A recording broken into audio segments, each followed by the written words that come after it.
सो hey guys, कैसे हो आप सभी लोग। Welcome back to my channel AG anime manga. तो गाइस, आज मैं एक्सप्लेन करने जा रहा हूँ बुक ऑफ एस्पर के एपिसोड नंबर 334 के पार्ट 2 को। तो इसलिए पहले ही वीडियो को लाइक शेयर कमेंट सब कुछ कर डालिए। और जिन लोगों ने भी इसके पिछले पार्ट को अभी तक नहीं देखा है तो वीडियो के नीचे इस डिस्क्रिप्शन में मैंने उसका लिंक दे दिया है, आप लोग जाकर के पहले उस वीडियो को देख लीजिए। लेकिन अगर पहले ही देख लिया है तो शुरू करते हैं हमारा आज का ये वाला एपिसोड। तो अब जैसा कि जू फेंग एल्डर ली से हेल वैली के एंसेस्टर्स की ग्रेव को खोदने के लिए कहता है। वो कहता है कि अब जब तक कि मैं अपना काम कर रहा हूँ तब तक आप भी अपना काम निपटाइए। तो अब ये सुन एल्डर ली जू फेंग से बिना कुछ आगे कुछ भी पूछे इसकी बात मान करके वहाँ से चले जाते हैं और फिर योमिंग वैली के उन तीनों एल्डर्स के पास आते हैं और उन लोगों को बताते हैं जो भी कुछ करने के ऑर्डर्स अभी अभी जू फेंग ने दिए होते हैं। तो अब ये बात सुनकर के हेल वैली के तीनों एल्डर्स काफी ज्यादा हैरान हो जाते हैं और कहते हैं कि क्या डिसेक्रेशन, इसका क्या मतलब है। तो एल्डर ली उनसे कहते हैं कि तुम न्यूबीज सुनो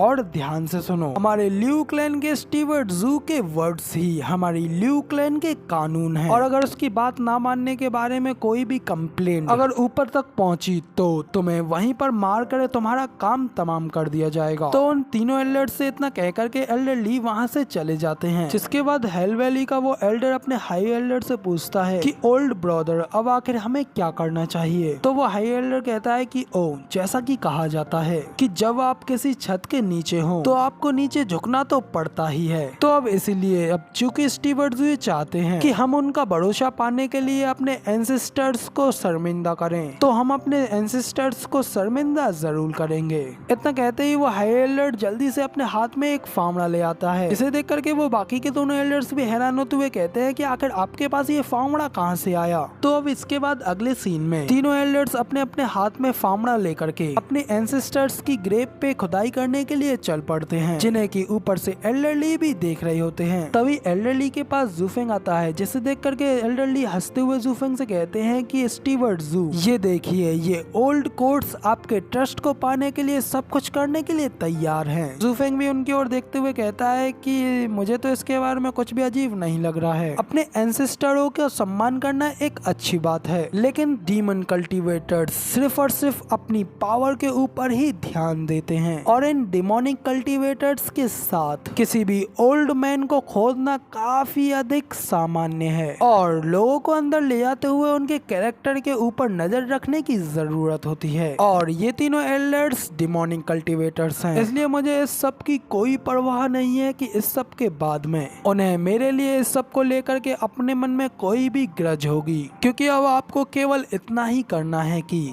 आप केवल उनके ऊपर आराम से बैठ जाओ, फिर उसके बाद में वो लोग सिर्फ और सिर्फ मेमने की तरह ही रह जाएंगे। तो अब जू फेंग की ये सारी बातें सुन एल्डर ली भी कहते हैं कि स्टीवर्ट जू, आप सच में एक ट्रूली जीनियस हैं, इसलिए आपने उनको अपने पूर्वजों की कब्र खोदने के लिए ऑर्डर्स दिए थे, क्योंकि आपको कभी भी उनकी नाराजगी का डर नहीं होगा। सच में आप तो वास्तव में एक डीमन कल्टीवेटर्स के दिल को अच्छी तरीके से जानते हैं। तो जू फेंग कहता है कि इन राइटर्स कल्टीवेटर्स में हार्डली कोई डिफरेंस होगा, आप सिर्फ उन्हें एक इनफ प्रोत्साहन दें जिसके बाद ये लोग आपके द्वारा दिए गए कोई भी तुच्छ और घृणी काम को आसानी से कर देंगे। बस उन्हें इनसे सिर्फ एक फैंसी जस्टिस से ही समझना था। तो ये सब कहते हुए जू फेंग उन 10 एम्परो में से उस एक एम्पर के बारे में सोच रहे होते हैं जिसने कि उनके साथ मिलकर के जू फेंग के ऊपर यानी कि डीमन एम्पर के ऊपर हमला किया था। तो अब जबकि एक तरफ जू फेंग उसके बारे में ये सब सोच रहा होता है, दूसरी ओर एल्डर ली की नजर पहाड़ी के नीचे कुछ लोगों के ऊपर पड़ती है जो कि वहाँ पे आराम से चिल मार करके खड़े होते हैं, जिन्हें देख एल्डर ली गुस्से में कहते हैं कि ब्लास्ट करो। एक तो ये लोग हेल वैली की लड़ाई में सबसे पीछे आए थे और अब जबकि ये यहाँ पे काम की बात आती है तो ये लोग यहाँ पे सब काम को टालमटोल करने की कोशिश कर रहे हैं। आखिर अब मैं इन लोगों को कितना समय दूं? इतना कह करके एल्डर ली उन लोगों को सजा देने के लिए आगे बढ़ ही रहे होते हैं कि तभी जू फेंग उनके कंधे पे हाथ रखता है और उन्हें रुकने के लिए कहता है। फिर वो आगे उनसे कहता है कि एल्डर ली, आप शांत हो जाए और उन लोगों को जाने दें, और इसके अलावा उन्होंने अपना मिशन पहले ही पूरा कर लिया है। तो एल्डर ली जू फेंग की ये बात सुनकर के काफी ज्यादा हैरान हो जाते हैं कि आखिर इस बात का क्या मतलब है कि उनका मिशन। तो अब एल्डर ली के इतना कहते ही यहाँ पे हमारा ये वाला एपिसोड पूरी तरीके से कंप्लीट हो जाता है और अब इसके नेक्स्ट 2 एपिसोड आप लोगों को कल देखने को मिलेंगे। तो अब फिलहाल वीडियो पसंद आई हो तो यार एक लाइक कर देना, साथ ही कमेंट करके जरूर बताना कि आपको हमारा ये वाला वीडियो का एक्सप्लेनेशन कैसा लगा। और और ऐसी ही अमेजिंग वीडियोस को देखने के लिए मेरे इस चैनल को सब्सक्राइब ज़रूर से कर लेना। शुक्रिया।